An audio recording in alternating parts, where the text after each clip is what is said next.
Hi friends, good evening to all. இந்த video பதிவில் TET exam 2025க்கான hall ticket paper 1 and paper 2 எல்லாருமே ஒரு எக்ஸ்பெக்டேஷனோட ஒரு எதிர்பார்த்துட்டு இருந்து எவ்ரிடே கேட்டுட்டு இருந்த விஷயம் என்ன அப்படின்னா, சார் பேப்பர் 1 பேப்பர் 2க்கான எக்ஸாம் டேட் எப்போ சார் இருக்கும், எப்போ சார் கால் டிக்கெட் வந்து ரிலீஸ் பண்ணுவாங்க, அவங்க சொன்ன டேட்டில் எக்ஸாம் வந்து கண்டக்ட் பண்ணுவாங்களா மாட்டாங்களா, இல்லை டேட் வந்து எக்ஸ்டெண்ட் பண்ணுவாங்களா அப்படிங்கிற மாதிரி தான் கேட்டுகிட்டே இருந்தீங்க. கால் டிக்கெட் அவங்க சொன்ன டேட்டில் எக்ஸாம் அப்படிங்கிறது ஸோ கண்டக்ட் பண்ண போகிறாங்க. அதில் எந்த மாற்றமும் இல்லை. எப்படி நம்ம கால் டிக்கெட் வந்து டவுன்லோட் பண்ணுறது அப்படிங்கிற ஆல் டீட்டெயில்ஸுமே நம்ம பார்க்கலாம். இப்போ எல்லாருமே இந்த ஃபைனல் ரிவிஷனில் நீங்கள் எந்த அளவுக்கு எஃபர்ட் போடுறீங்களோ அதுதான் பாஸ் பண்ணுறதுக்கான ஒரு பார்ட்டாக இருக்கும். ஏன் அப்படின்னா இதுதான் ஒரு ஃபைனல் சான்ஸாக எடுத்து நீங்கள் படித்தா மட்டும்தான் ஈஸியாக வந்து கிளியர் பண்ண முடியும். ஏன் சார் இது ஃபைனல் சான்ஸ்னு சொல்கிறீங்க, இனிமேல் டெட் எக்ஸாமே கண்டக்ட் பண்ண மாட்டாங்களா அப்படின்னா பண்ணுவாங்க. ஆனால் நெக்ஸ்ட் இயர் கண்டக்ட் பண்ணுவாங்களா மாட்டாங்களா அப்படிங்கிறது வந்து நம்மளால் வந்து அது நாட் பாசிபிள். ஏன் அப்படின்னா இப்போது 2 இயர்ஸ் ஆஃப்டர் வந்து இப்போ தான் எக்ஸாம் வந்து கண்டக்ட் பண்ணுறாங்க.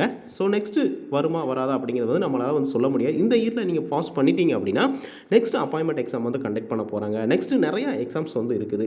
ஸோ ஈஸியாக ஏதோ ஒரு எக்ஸாமில் வந்து கிளியர் பண்ணி போயிட்டே இருக்கலாம். இல்லை இந்த எக்ஸாம் வந்து நீங்கள் மிஸ் பண்ணிட்டீங்க அப்படின்னா நெக்ஸ்ட் இந்த டெட் எக்ஸாமுக்காகவே நீங்கள் 2 or 3 இயர்ஸ் வெயிட் பண்ண வேண்டிய ஒரு சிச்சுவேஷன் வரும். அது உங்களுக்கே நல்லா தெரியும். அதனால் எந்த அளவுக்கு இருக்கிற நாட்களை நியூ டாபிக் எதுவுமே நீங்கள் படிக்காமல் படித்ததை மட்டும் நீங்கள் ஃபைனல் ரிவிஷனில் ஃபோக்கஸ் பண்ணி படிங்க. ஈஸியாக வந்து ஸோ கிளியர் பண்ணிடலாம்.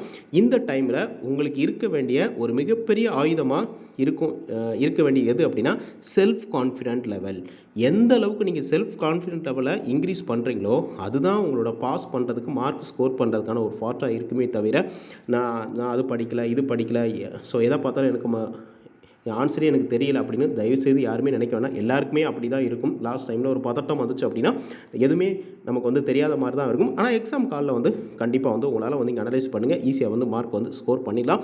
அதனால் நீங்கள் ஃபோக்கஸ் பண்ண வேண்டியது தமிழ் அண்ட் உங்களோட மேஜர். இப்போ தமிழ் பார்ட்ஸ்னால் சோசியல் சயின்ஸ் வந்து 60 மார்க் இருக்கும், தமிழில் ஒரு 30 மார்க். இந்த Tamil and social science.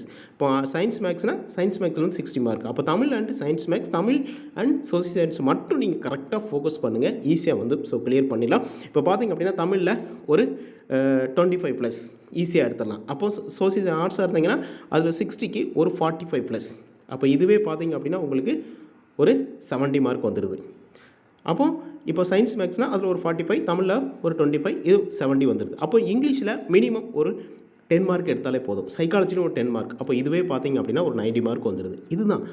But நீங்கள் இதை மட்டும் நீங்கள் கரெக்டாக இந்த பாயிண்ட் ஆஃப் வியூவில் படிச்சிங்க அப்படின்னா நீங்கள் ஃபெயில் ஆகணும்னு நினச்சா கூட ஃபெயில் ஆக முடியாது. கரெக்டான வேலை வந்து நீங்கள் வந்து ஒரு ஷெட்யூல், ஒரு பிளான் பண்ணி நீங்கள் மார்க் ஸ்கோர் எந்தெந்த பார்ட்டுக்கு இம்பார்ட்டன்ட் கொடுக்கணும், அந்த எக்ஸாம் கால்லையுமே எந்தெந்த பார்ட்டுக்கு இம்பார்ட்டன்ட் கொடுத்து டைமை வேஸ்ட் பண்ணாமல் நீங்கள் மார்க் ஸ்கோர் பண்ணுறீங்களோ அதுதான் பாஸ் பண்ணுறது. அப்படிங்கிறது வந்து வெரி வெரி ஈஸியான ஒரு விஷயம் தான். நீங்கள் கரெக்டான வேயில் எந்த ஒரு பதட்டமும் இல்லாமல் எக்ஸாம் காலில் ஃப்ரீயாக ரிலாக்ஸாக நீங்கள் வந்து ஸோ கொஸ்டின்ஸை வந்து நீங்கள் வந்து ரீட் பண்ணி சூஸ் பண்ணிங்க அப்படின்னா ஈஸியாக வந்து ஸோ கிளியர் பண்ணிடலாம். Very very important self confident.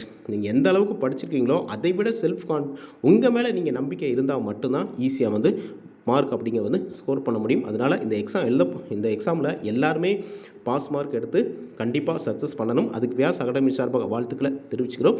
இப்போது ஹால் டிக்கெட்டை பொறுத்த வரைக்கும் நமக்கு இப்போ பார்த்திங்க அப்படின்னா ஃபஸ்ட்டு இந்த எக்ஸாமை பொறுத்த வரைக்கும் நமக்கு நவம்பர் 1 பேப்பர் 1, நவம்பர் 2 பேப்பர் 2 அவங்க வந்து அனௌன்ஸ்மெண்ட் வந்து கொடுத்துருந்தாங்க. பட் ஒரு சில ப்ராப்ளம், ஸோ அட்மினிஸ்ட்ரேட்டிவ் நிர்வாக காரணங்களுக்காக அவங்க என்ன பண்ணாங்க அப்படின்னா நவம்பர் 15 பேப்பர் 1, நவம்பர் 16 வந்து பேப்பர் 2 எக்ஸாமும் நாங்கள் கண்டக்ட் பண்ண போகிறோம் அப்படின்னு சொல்லியிருந்தாங்க. அதே நீங்கள் பார்த்தாலே உங்களுக்கு தெரியும், அவங்க தெளிவாக கொடுத்துருக்குறாங்க. அதே நவம்பர் 15 வந்து பேப்பர் 1 எக்ஸாம், நவம்பர் 16 வந்து பேப்பர் 2 எக்ஸாம். ஸோ இந்த எக்ஸாமில் தான் நமக்கு இந்த டேட்டில் தான் எக்ஸாம் வந்து கண்டக்ட் பண்ண போகிறாங்க. அதனால் நல்லா புரிஞ்சுக்கோங்க. November 15 paper 1 exam, November 16 paper 2 exam. இதுதான் எக்ஸாம் டேட். ஸோ இன்னும் எத்தனை நாட்கள் இருக்குது, ரொம்ப ரொம்ப கம்மியான நாட்கள் தான் இருக்குது. அதனால் நீங்கள் எந்த வித பதட்டம் உரிமை வேண்டாம். புதுசாக எந்த ஒரு டாப்பிக்குமே நீங்கள் படிக்க வேணாம். படித்ததை மட்டும் நீங்கள் ரிலாக்ஸாக வெரி வெரி இம்பார்ட்டன்ட் உங்களோட ஹெல்த் கண்டிஷன். ஸோ ஹெல்த் கண்டிஷனை கரெக்டாக நீங்கள் வச்சுட்டு முடிஞ்ச வரைக்கும் நீங்கள் வந்து ஃபைனல் டிவிஷனில் ஃபோக்கஸ் பண்ணுங்கள். ஈஸியாக வந்து ஸோ கிளியர் பண்ண. ஏன்னா 82 மார்க் தான் எடுக்க போகிறோங்க. 82 மார்க் அப்படிங்கிறது வந்து வெரி வெரி சிம்பிள். கொஞ்சம் நீங்கள் அனலைஸ் பண்ணிங்க அப்படின்னா ஈஸியாக வந்து ஸோ கிளியர் பண்ணிடலாம். இப்போது ஹால் டிக்கெட்டை பொறுத்த வரைக்கும் நமக்கு எப்போ ரிலீஸ் பண்ணுவாங்க அப்படின்னா மேக்ஸிமம் எந்த ஒரு எக்ஸாமாக இருந்தாலும் ஒரு 10 days பிஃபோராகவே நமக்கு வந்து ஹால் டிக்கெட் வந்து ரிலீஸ் பண்ணிடுவாங்க. அப்படி பார்க்கும்போது நமக்கு நவம்பர் 1 to 5க்குள்ளே நமக்கு ஹால் டிக்கெட் வந்து ரிலீஸ் பண்ணிடுவாங்க. அப்போது நமக்கு கம்மிங் வெனஸ்டேக்குள்ளே நமக்கு ஹால் டிக்கெட் வந்து ரிலீஸ் பண்ணிடுவாங்க. அதில் எந்த வித மாற்றமே இருக்காது. அதனால் வந்து ஸோ அந்த டைமில் நீங்கள் ஹால் டிக்கெட்டை டிஆர்பி வெப்சைட்டில் அவங்க அஃபீஷியலாகவே லிங்க் கொடுப்பாங்க. அந்த டைமில் உங்களோட ரிஜிஸ்டர் நம்பர் ஸோ பாஸ்வேர்டு கொடுத்து